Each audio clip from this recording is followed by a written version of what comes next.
Hey guys, my name is Andrew Finlayson. I'm a doctor of physical therapy, and here at Applied Physical Therapy, I'm here to help you apply principles of physical therapy in the comfort of your own home. Today we're going to be talking about the meniscus, what it is, what you can expect just as far as the progression goes, whether you're just starting, you just had surgery or just a recent injury, or whether you've been dealing with this for a while. We're here to help you. So let's get started. When it comes to meniscus, we have a specific sequence of things that we want to see before we send you to the next level. First thing is range of motion. We want to be sticking within that 0 to 90 degrees of range of motion, which just means 0 degrees right here at the leg straight, 90 degrees is right here as you're coming down through, and that motion should be pain-free. It's also about that sitting level where you come down, legs nice and even, 90 degrees. Once you get to that point, we're going to work on some open chain strengthening, and we'll go over a little bit of what that looks like today and a little bit later in the video. After we get that open chain strengthening, especially for the quads and other muscles in the surrounding area, we're going to start working on weight bearing. Gradually applying weight onto that leg until you feel comfortable with it. And then we can move on to balance. Balance is going to start out with 2 legs, work to 1 leg, and we'll go over some specific ways that you can progress that as well. Once you get that balance down, we'll move more into the functional strengthening that you typically think of with lunges, squats, other activities like that. And we'll go over a few of those different exercises you can do as well there. Once that's down, we're going to start into more functional training. And that's going to be running, then jogging, and then sprinting.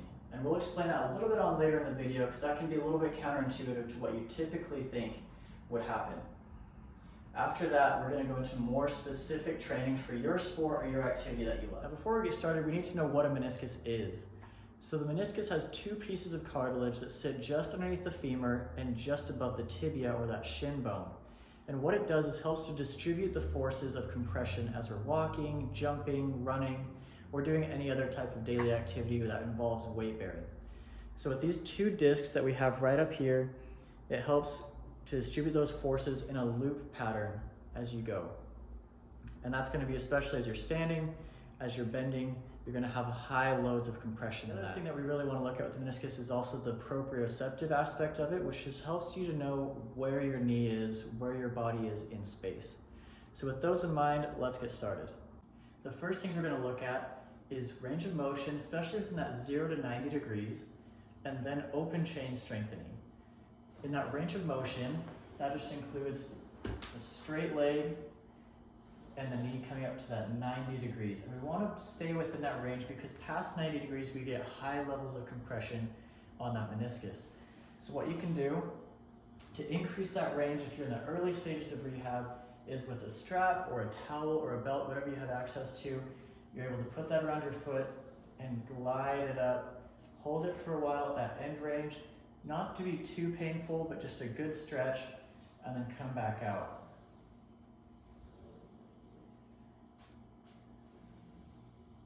And we're going to do this here, holding for about 15 seconds there, letting it back out.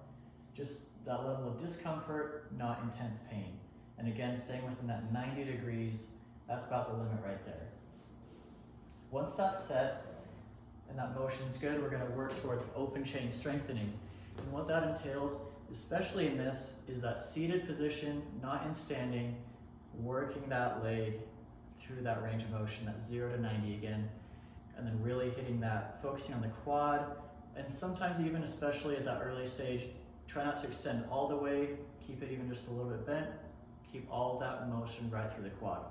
Other things you can do is laying on the side,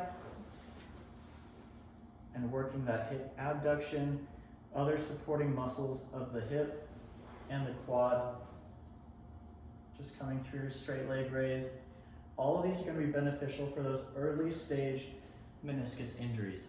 Now to begin weight bearing, we're going to want to stand in that neutral position, feet shoulder width apart, starting out just light leans side to side to get used to bearing weight on that leg in a pain-free way. There might be a little bit of discomfort to begin with. We need to push through that discomfort. We're trying not to get high levels of irritation though, about that 5 out of 10 pain, just going back to back or back and forth here. Once that's down, you're able to start more of a gait pattern, coming forward, backward, just accepting that weight, coming forward, coming backwards. Once we've got that established, we're ready to move into more single leg balance and double leg balance, just to increase the difficulty just a little bit here.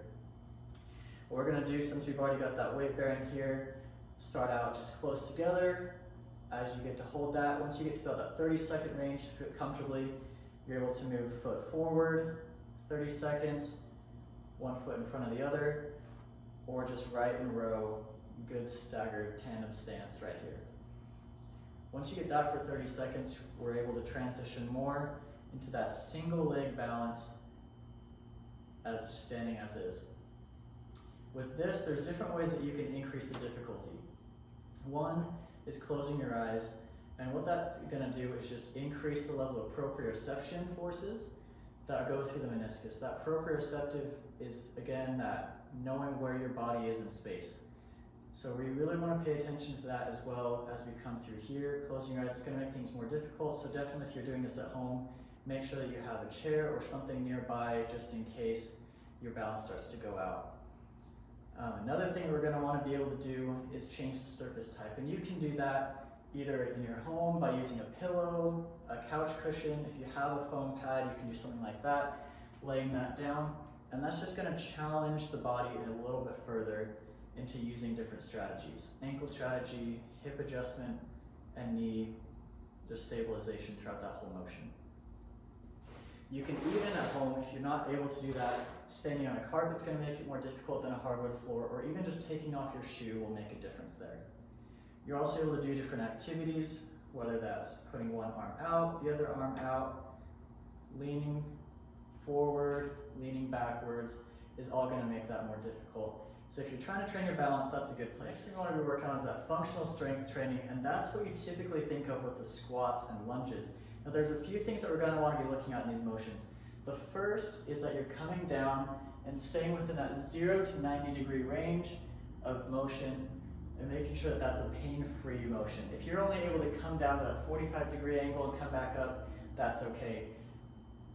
We're going to start out with no weight, no matter if you're a high-level athlete or someone who's just been having this condition for 20, 30 years, haven't really been super active. We're going to start no weight just to make sure that's pain-free.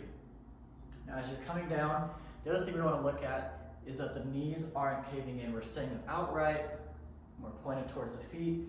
If we get that caving in motion, it shows weakness in the hips, and that's something else that we can work on as well. But we just want to avoid that, just to prevent ACL injuries, MCL injuries, or just further damage to the meniscus. Once we get that squat pattern down comfortably, we're able to do multiple sets of 15, just good solid reps.